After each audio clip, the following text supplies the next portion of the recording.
Alright guys, this is going to be a particularly difficult one for me because this is a very hard movie to recommend. I'm going to do my best to... So, Malignant just hit theaters and HBO Max. It's the latest horror movie from director James Wan, who's easily the most prolific horror movie director working in Hollywood today. He has directed Saw, Dead Silence, Death Sentence, Insidious, The Conjuring, and also Fast 7, Aquaman, and his latest movie is Malignant. His movies are far from my favorite horror movies, but they're certainly among the most popular, and he's done a lot of them. He's made a lot of money with horror movies, and his latest is easily the weirdest one he's ever done.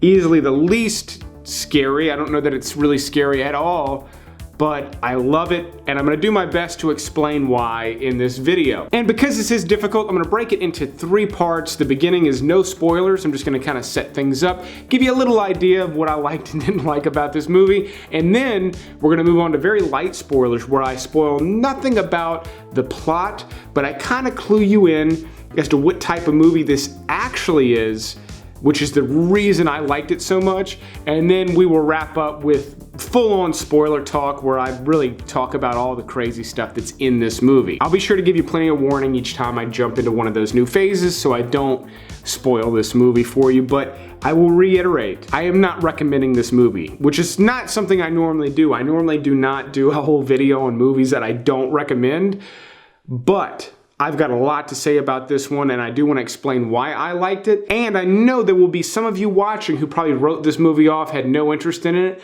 that will love it. There's not many of you, but pay close attention because it might be you. So just as a primer, I'm not a huge fan of James Wan movies. I mean, I do like them, but I don't love them. I feel like he overuses gimmicks a lot. He goes for jump scares quite a bit, stretches things out maybe too long. Some of his movies are not very rewatchable as a result. And there's a few exceptions. There's some that really stand out to me that I think are really rewatchable and they have great stories. But those were typically written by other people. For example, Saw and Insidious, both written by Leigh Whannell, who went on to do Upgrade, which I think is one of the best sci-fi movies to come out in recent years. So when he's got a good writer, he does good stuff, and when not, things can be a little thin and kind of half-assed from my point of view. And Malignant is being compared to Italian horror movies from directors like Dario Argento, and I kind of get why. I mean, they use red lights and things. There's some lighting and some shots, close-ups of eyeballs and things that look kind of like those Italian horror movies, but that is about it. It's really not that type of movie. I think any comparisons made there are purely stylistic, and I've also heard it compared to 80s horror, which I can see a little bit more. Now, there is kind of an 80s theme to the soundtrack. I will say, I love the soundtrack to this movie. I thought it was one of the coolest soundtracks, not scores, but coolest soundtracks for a horror movie I've heard in a long time. I can't think of one that I liked better than this one. As a side note, one of the best scores in recent memory was It Follows. And I'll also say through most of this movie, I was pretty torn. I had a really hard time figuring out whether I liked it or not, because there's a lot of really bad stuff in this movie, and then some things that I really was interested by. But I will say that this is not a very good movie. In fact, it's a really stupid movie, and that starts to get into what I liked about it, because I can tell you, I agree with quite a few varying opinions. Here's some other famous movie YouTubers that, again, have varying opinions that I just happen to agree with all of them. Like when the movie started out and the setup, you know, it's showing this thing that happened in the past, and the acting was so cheesy. I was like, okay, this is gonna be one of those scenarios where it's a movie within a movie, but it's not. Yep, I agree with that. It's just so nice to see him try for a different vibe and really put some more elements into this film. I'm very appreciative of him taking a little bit of a different direction. Yeah, I agree with that too, and I might actually agree with Jay from Red Letter Media most of all. My respect for him has gone up dramatically because of this movie. Unless I see an interview where he's just completely serious and he didn't realize what he made, which may be the case, I don't know, but it feels to me like this is a go for broke kind of thing. Yeah. So yeah, I am way more interested in whatever he does next now because of this. Right. I mean, a lot of the movie was cheesy. Even some of the acting seemed deliberately cheesy, like to the point where it was pushed, where you could tell they're doing this on purpose. And just like Jeremy said, there's an opening sequence where I felt like it was going to be someone watching a movie and it wasn't. That confused me. I mean, there was just this odd, inconsistent tone where I was constantly trying to figure this movie out, and not necessarily in a good way. I mean, the movie opens up with discussions of multiple miscarriages and some spousal abuse, and it's just kind of gloomy and icky. And then there's just wonky stuff that tonally doesn't match up with that heavy stuff, and it's very, very confusing. Again, with poor acting alongside some pretty good acting, bizarre stuff, right? All the way up until you get to what I guess we'll call the third act, where the movie sort of reveals what type of movie it actually is, which means it's time to get into some mild spoilers. So I'm a big fan of 80s horror movies. I regularly watch The Last Drive-In with Joe Bob Briggs on Shudder. He's one of my favorite hosts.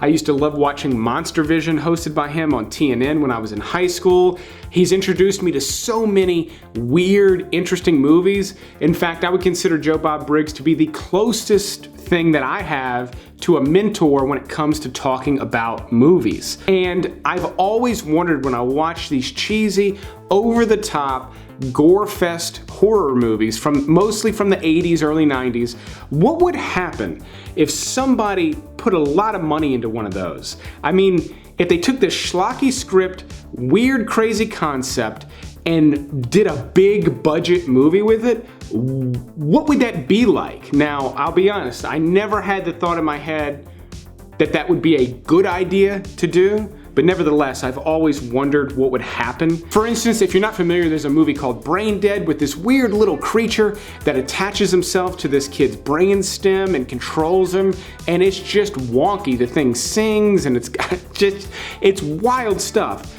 But if it looked like a real serious horror movie, would it work?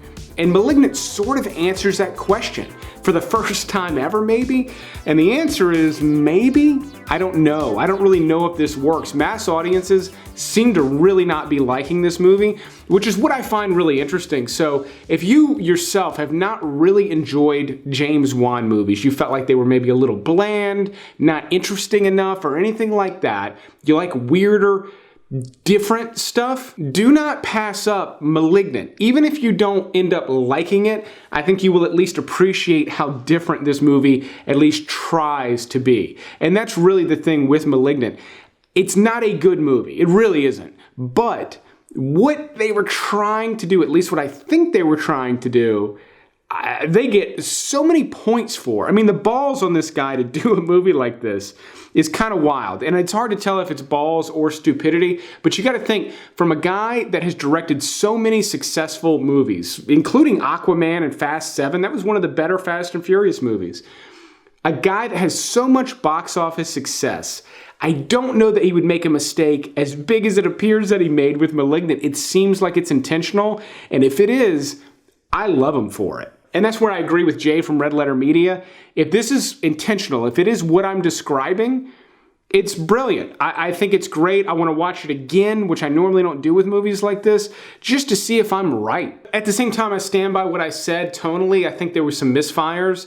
The miscarriages, obviously they tie into the story and they make sense. Same with the spousal abuse, but it's so heavy that it tonally does not jive with what is actually going on, which is where I kind of start to question, like, did James Wan do this on purpose, or did they accidentally make a stupid movie that they thought would be really cool? I don't know. Here are some of my favorite comments on IMDb so far. As you can see, people really seem to not be liking this movie, which I totally get. But I also really do think that this movie is going to develop a cult following, and I think there are some things in there that were put in there intentionally to help foster that, like the murder weapon, for example. It's almost as weird as the movie, and it seems like one of those cult movie types of things, even if it's not really a clever murder weapon or even a very effective one. But that said, it's time for some heavy spoilers. So I really only recommend watching this portion of the video if you've either seen Malignant and are just dying to know how I'm going to explain how this thing works, whether you liked it or not, or you have no intention of watching it and you just want to satisfy your morbid curiosity. I'm going to tell you kind of what's going on with this movie.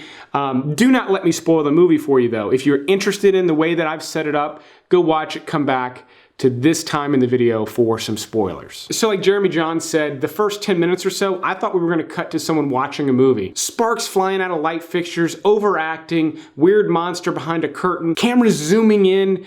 Again, tonally does not jive with anything else. Like that filmmaking style never comes up again. So it very much felt like they were gonna be watching a movie. And then when they weren't and it was just a movie, I'm like, okay. That's when I got the first taste. I'm like, okay, maybe they're doing something different here. But then the movie spends almost an hour just being kind of this slow James Wan movie with creepy little effects, overuse of CGI, and it's okay. Like, I wasn't overly impressed. It had some cool shots and some cool cinematography in it. That's about it. And I was pretty much ready to write this movie off, and there's kind of a big flaw with the movie. As much as I liked where this movie went, it makes it very hard to recommend. Ultimately, I don't think it's a good movie, but it is an experiment that I'm very fascinated by, and I loved a lot of things about the movie. But around the 30-minute mark, they introduce what we'll call the villain or the monster. You get at least a first glimpse of this character, and I liked it. It was different. I didn't love it, but I liked how different this, like, you know, creature, I guess we'll call it, with the coat and the long hair, talking through the radios and stuff. Again, didn't love it, didn't think it was genius, but I'm like, oh, at least it's different. You know, at least I'm seeing something different. It felt like almost something from like a Marilyn Manson video or a Korn video or something from the 90s. And that worked for me, like, to a degree. I thought it was cool. So now the movie's starting to win me back a little bit. And I mentioned the murder weapon in the mild spoilers section. The fact that the murder weapon is this dagger made out of excellence in surgery trophy, which is what it was. If you missed it, the first doctor he kills, the woman that kind of helped cut out the cancer, it's her excellence in surgery trophy that he takes apart. And for the rest of the movie, he sharpens it, but it's got wings and it says excellence on it. I thought that not only was that funny, but I can definitely see that image of that dagger with the wings and the word excellence in big bold letters being used in t-shirts and things, as I do expect this movie to develop a cult following decades from now. I think people will still be watching this because of how weird it is and because of little details like that one. I also really loved the top-down shot. There's a bird's eye shot of the main character sort of running from something through the house. And at the time, I was like, well, this is overused or whatever, but it was cool and I liked it. But story-wise, I'm like, this is just a gimmick because it looks cool. They want to use it in the trailers because there's definitely some of that in the movie.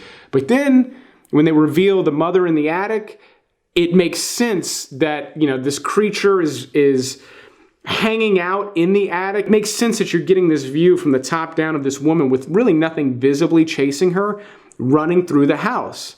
Again, I'm not going to call this movie genius. There's a lot wrong with it. But that won me back. I'm like, oh man, that shot from the top down makes perfect sense now. I love stuff like that. When you get something really creative and different, but it actually serves a purpose for the story, it works here. Now, again, it's a stupid movie with a lot of flaws. A lot of flaws. But I'm finding some really cool stuff with this movie that stands out to me, and this is one of them. And then on the other hand, they do like these big CGI things where the room changes and it's kind of psychedelic looking. Like, it looks kind of cool, but you can tell, like, it doesn't serve the story much, and it's really just there for the trailers. Because they can't show you, one, they can't show you what happens after the twist, but two, a lot of the best visuals in this movie are incredibly graphic and disgusting, and they can't show any of that in trailers, so they need something that looks really cool and creepy, so they go with these melting walls. It's not necessarily a problem that it's in the movie, it's one of the least interesting parts of the movie to me, yet it's really what they used in the trailer. And that brings up a big point. This movie was marketed like a normal James Wan movie, which I kind of get Warner Brothers wanting to do that, but it's clearly not the type of movie that it is, and it's clearly what's driving a lot of the negative reviews. But I think had they marketed it as it is, I don't know that they could have put butts in seats the way that they have. I'm very confused by it because there's a couple different ways this could have gone. The studio, Warner Brothers, could have been in cahoots with James Wan, thinking this was a good idea to market one thing and then give people another, but that's rarely the case. What likely happened was they gave James Wan carte blanche to do whatever he wanted. He made them a ton of money with Aquaman recently. Again, very successful box office director. Give him some money, let him do whatever he wants with his new very young wife, help co-write this, which is why it's not very good, I think. At least that's my guess. But what likely happened is he did do that. He did whatever he wanted, and then once they saw it and put it in front of some test audience, they were like, oh, shit. So they marketed it as a regular James Wan movie just to sell tickets, not caring that it's going to really piss people off. Again, this studio mentality. But they're also not hooking in the people that will really enjoy this movie. People that think it's just another James Wan movie are probably not going to go see it when they otherwise might really love how wild and crazy this thing is. So that's a misfire, really just in an attempt to make as much money as possible at the beginning of the release. Unfortunately, it'll mean a lot of people that will like this movie will never see it, and a lot of people that will hate this movie will see it in the first week or so. So them's the breaks with this one. So all throughout the movie, you're getting a little glimpse of this Gabriel character. When he runs weird. When you see his face, it's really wild. Big points for that. The practical effects of the face of the creature, killer stuff, different from anything I'd seen, loved it. But then with about 30 minutes left, they give you a big reveal where they're watching some old medical footage and you see Gabriel in sort of his natural state before they decided to cut him out. And obviously that's where this movie lost a lot of people. I'm willing to bet like 90% of the audience has bailed at this point. Maybe not walked out, but they've checked out. This is just too weird for most people. It does not jive with what they're used to seeing in horror movies, particularly one like this. But you get somebody like me who not only watches a ton of those old over-the-top 80s B movies, you get somebody that loves them too. I was in. This movie won me back with this scene, and from then on, I was into it. And as confused as I seem to be, I really do think most of this was very, very intentional. For instance, when they do that reveal, at the same time, our main character is in jail, surrounded by these crazy cartoon characters of like prostitutes and things. They all have like movie dirt on them. Like the costumes aren't great, the set doesn't look great, and then you get Zoe Bell with a mullet, of all things, to come sit next to her. And if you don't know, Zoe Bell is a famous stunt woman. She's in a bunch of Tarantino movies. In Death Proof, she is the main character in that movie. She is really hanging on to the front of that car. So she is a legend in terms of stuff like that. And so she's put in here so that movie nerds will recognize her. She's got a mullet, and she is like one of the first people to get killed after the twist. So that also, I think, was a little wink to people like me. Not specifically me, I just mean like movie lovers, movie nerds. I think that was a little wink from James Wan so that we know what he's doing. And again, from that moment on, I was sold. I did think there were some effects that didn't work that should have been easier. The face on the back of the head, for example, it looks really awful at times. And I felt like that should have looked better because it seems like an easy effect to pull off. That said, there's this whole big shootout sequence where Gabriel is just slaughtering police officers. That whole sequence clearly modeled off of like a John Wick action sequence. So again, you get this James Wan kind of mediocre, by the book horror movie for well over an hour. And then you just get bonkers after bonkers after bonkers. I mean, it's not the best example, but a good one is Maddie Hasson plays the sister, which I think she did a great job. She sold it. She wasn't overacting. She was one of the better actors in the movie. But, you know, James Wan still, he has her pull her Prius up to a cliff before walking into a spooky castle. Just weird stuff. Just strange. I don't quite, I don't know, man. I loved it. I didn't love it. I didn't love the whole movie. I felt like the first half is kind of too hard to get through to really enjoy the rest, but man, do they get some big points for going for it with this one. But all this weirdness is what separates Malignant from most horror movies being made today and connects it with those classic B movies, no pun intended. Again, don't misunderstand me. I don't necessarily think this is a good movie. It was a good watch for me, and I'm going to watch it again, and I'm very curious to see if, now that I know what happens, if on a second viewing, if that first half that I didn't think was very good, if it works better for me now that I'm in and I know what's going on. In the top pinned comment down below, like usual, I will put a list of all the movies I talked about and referenced in this video, as well as where you can currently watch them on streaming services if they're available. But that said, if you're new here and you've watched this video to the end, if you like this type of content, definitely consider clicking that subscribe button and click that little bell icon. I only put out 1 or 2 videos a week, and that way you'll get the recommendations of the other movies before they're gone from their respective streaming platforms. Help me thank the Patreon supporters in those comments down below when you go to check out that list of movies. If you're interested in becoming a Patreon supporter, there's a link in the description. There's also a link where you can become a channel member and get access to exclusive videos right here on YouTube. For instance, I just did a video where I reviewed 5 random movies, including Malignant, where I talked a little bit more about it than I do here. But that said, I will keep making videos like this as long as you keep watching them. Thanks for watching this special Malignant review, and you will see me on the next one.